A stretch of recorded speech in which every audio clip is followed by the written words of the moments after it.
Guys, good morning. Kumusta kayo? Nandito po tayo sa aming taniman ng talong. Guys, ito po yung ating mga tanim na talong. Oh, ang lalaki na po niya. Magpo-pruning po tayo ng ating mga tanim na talong para po bumunga siya ng maayos at maraming bunga.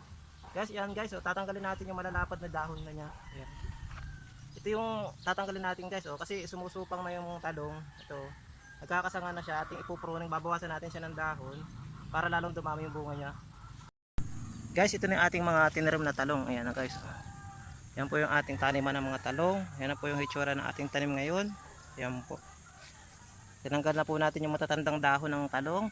At yan po may mga nagsupang na po siya. Nagsisimula na po siyang bumulaklak. Yan po.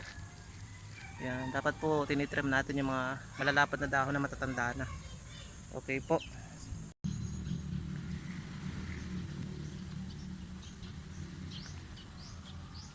Guys, ito na yung ating mga natanggal na dahon ng talong. Ito guys. Yan. Inipon natin siya dito para yung may mga sakit na talong ay mahiwalay natin sa malayo. Yan guys, ito na yung hitsura nung natrim natin na talong. Oh.